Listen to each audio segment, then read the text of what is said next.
Good evening, welcome to South Asia Newsline. I'm Gitasha Sharma. Here are the top stories we are tracking for you on Thursday, the 9th of February. India's Bharatiya Janata Party holds public rally in poll-bound Uttarakhand province.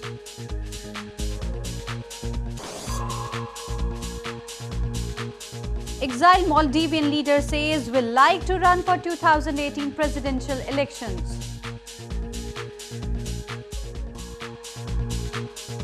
And three-day Christian festival kicks off in southern India.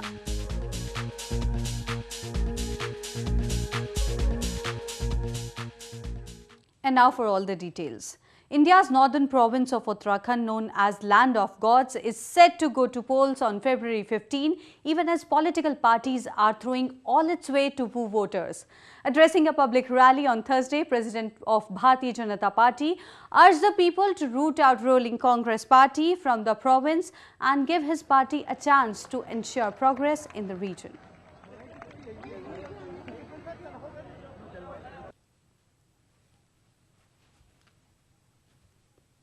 हम सबका बहुत बड़ा सौभाग्य। ये निर्णय आप लोगों ने करना है कि उत्तराखंड में अगले 5 साल तक किस पार्टी की सरकार चलेगी, अगले 5 साल तक कैसी सरकार चलेगी। और मित्रों, जब ये निर्णय करना है तब मेरा आपसे निवेदन है कि आप किसी विधायक को बदलने के लिए वोट मत करिए, कोई मंत्री मुख्यमंत्री को बदलने के लिए वोट मत करिए।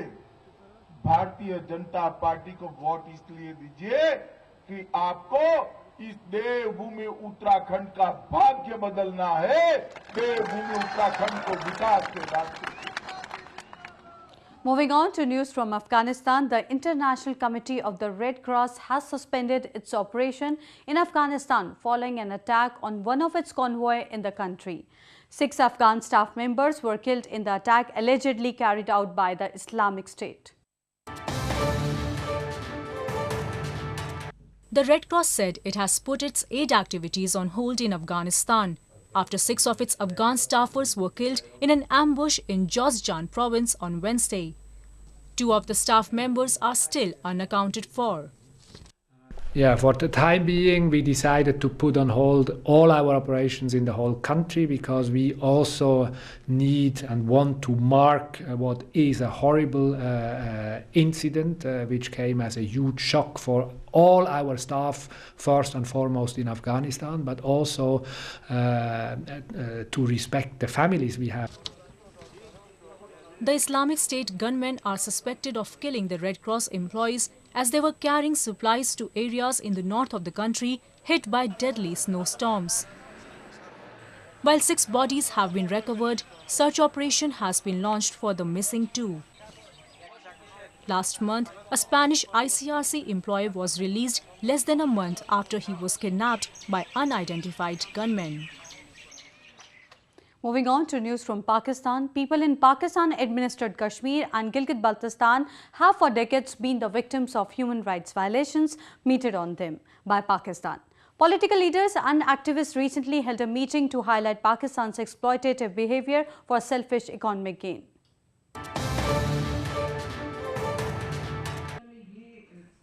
Human rights defenders and political activists from several parties recently expressed their concern over the deteriorating human rights situation in Pakistan-administered Kashmir and Gilgit-Baltistan. Speaking at an event titled Right to Self-Determination of Jammu and Kashmir People and Freedom of Expression at the Islamabad Press Club, they highlighted several issues, including a demand to lift the ban on student unions and the right to freedom of speech and expression. Political activists also blamed the military for muzzling dissenting voices in nationalist parties and groups, non-governmental organizations and media. हमारे लिए ये कि कश्मीरियों को अपने behalf पे बात करने की इजाज़त होनी चाहिए और बिल्कुल आपने दुरुस्त कहा कि सबसे पहले तो यही है कि जो पाकिस्तान के अंदर कश्मीर की स्टैंडिंग कमेटी है उसके अंदर कश्मीरियों को ही बैठना चाहिए और इस वक्त जो कश्मीर इस साइड पे है उसकी गवर्नेंस जो है वो कश्मीरियों के पास होनी चाहिए। ये जो एहसास है कि कश्मीरियों के लिए आज़ाद कश्मीर का कि बेसिकली तो इस्लामाबाद से उन पर हुकूमत हो रही है। Members of United Kashmir People's National Party or UKPNP raised its opposition to the construction of mega projects in the two disputed territories. They described such works as a sheer violation of United Nations resolutions. Meanwhile, people of Gilgit-Baltistan have been denied basic healthcare facilities due to negligence by the federal government of Islamabad. Locals are left to fend for themselves due to government apathy.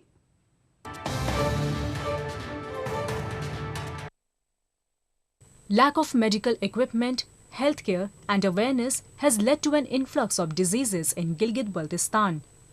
Hospitals in the illegally occupied territory are a picture of neglect.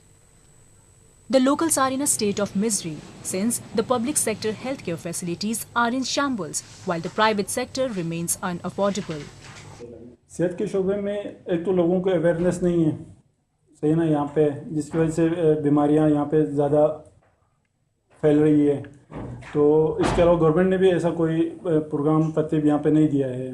दूर दराज इलाके हैं, वहाँ पे hospital नाम की कोई चीज़ नहीं है। Locals claim that the number of doctors physically present in hospitals does not match the official records. Hospitals remain poorly staffed and are not well equipped to deal with emergency cases. उनकी कारकर्दगी सही नहीं है, वहाँ पे medicine नाम की कोई चीज़ है ही नहीं। लोग जितनी भी दवाइयाँ डॉक्टर लिख के देते हैं, प्रिस्क्रिप्शन लेके वहाँ पे मेडिकल स्टोरों में जाते हैं, जिनमें से बाद लोग तो खरीदते हैं पूरी दवाई, बाद लोग पूरी दवाई भी नहीं खरीद सकते हैं। There is a dire need for development in the healthcare sector of Gilgit-Baltistan. The situation is worrying for the economically weaker section of the region who cannot afford expensive treatments in far-off areas. Moving on to news from Maldives. Maldives has been mired in political unrest since former President Mohammad Nasheed, its first democratically elected leader, was ousted in 2012. Nasheed on Thursday declared to return to his country and run for the country's 2018 presidential elections. Exiled former Maldives President Nasheed said he hoped to be the Maldivian Democratic Party's candidate of choice to run against President Abdullah Yameen in the country's 2018 presidential elections. Nasheed, ousted in 2012 and later sentenced to 13 years in jail on terrorism charges after a widely denounced trial, was speaking to reporters from Sri Lanka's capital Colombo city, which has become a base for the exiled Maldivian opposition. I hope to win the Maldivian Democratic Party's ticket as the party's candidate of choice for the 2018 Maldives presidential elections. In his fear to contest me, if President Yameen bars me from contesting the elections, then of course his presidency will lack the necessary legitimacy. Nasheed, who had been released to go to Britain for medical treatment from his sentence, said the United Nations Working Group on Arbitrary Detention had ruled that his detention was unlawful and politically motivated, allowing him to contest any elections. 49-year-old Nasheed hopes the government will let him contest the 2018 polls, in which President Abdullah Yameen is expected to seek re-election for a second 5-year term. Devotees thronged India's southern Andhra Pradesh province on Thursday for a Christian festival. Over 1 million people are expected to attend the 3-day-long festival.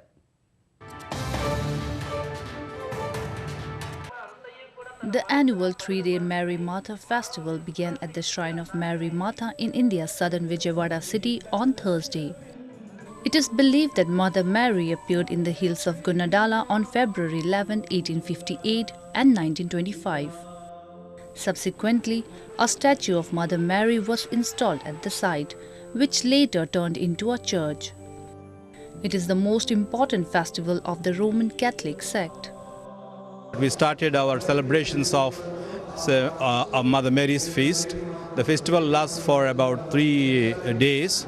We already have completed the 9 days preparation, and we are expecting about 1 million people.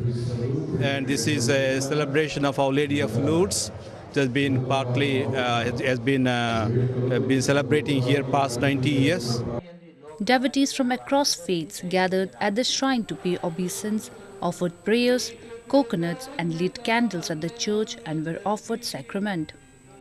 A host of cultural programs including dance and singing performances are lined for the 3-day celebration. There should be no age bar when it comes to learning. A school in Western India is giving elderly women second chance at education. A school in India's western Thane city of Maharashtra province is providing illiterate elderly women formal education. Dressed in pink saris, a group of 28 elderly women aged 55 to 90 years sit together in a makeshift classroom of IG Baichi Shala or Granny School. Started by a local charitable trust with the help of an activist, the school is helping these women learn to read, write and do math. किताबें देखकर वो हंसती थी, ये छोटे-छोटे अक्षर हमको दिखाई भी देंगे या नहीं, ये शंका उनके मन में थी, लेकिन बोर्ड पे हम उन्हें बड़े-बड़े अक्षरों में लिख कर देते हैं, तो अब वो अच्छी तरह से पढ़ाई करते हैं, अब वो अपना नाम भी लिख सकती है. The school starts at 2 p.m. local time when the grandchildren of the elderly women often show up to help their grannies practice reading and writing. Back home too, the children help their grannies do their homework. पहले अंगूठा भी देते थे, हाँ पहले अंगूठा लगाए, आता हमारा अभी आप क्या करते हैं? आता अभी सही करते हैं. India has made great strides in education over the years. However, in old times, parents did not see education as necessary for their daughters because they had to get married or stay at home to do housework. Such elderly schools are helping the grannies to make up for the lost time. India's northern Jammu and Kashmir province boasts of a rather rich theatrical history which finds mention in ancient literary texts. A theatre play as part of a cultural activity in winter recently entertained residents.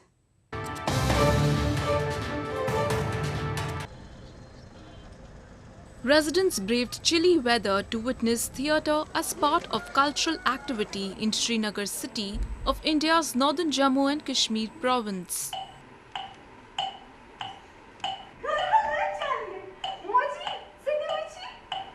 The actors enthralled audience with their spectacular performances with the play in a local dialect. With Kashmir Valley reeling under extreme cold conditions and most of their outdoor activities suspended, such activities give the people a chance to engage themselves.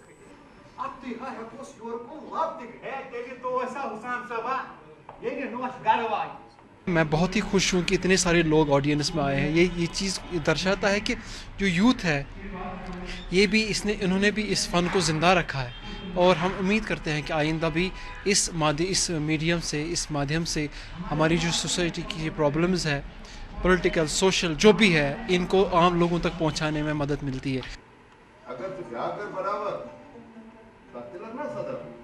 Theatre is an important part of Kashmiri culture and tradition and dates back to thousands of years. Such events helps the people of the region to learn about their cultural roots. Well, that's the way to us in South Asia this evening. Before we conclude, the top stories once again. India's Bharatiya Janata Party holds public rally in coal-bound Uttarakhand province.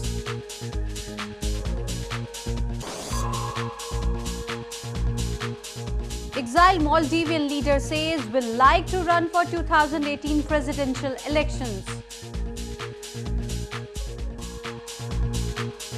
And three-day Christian festival kicks off in southern India.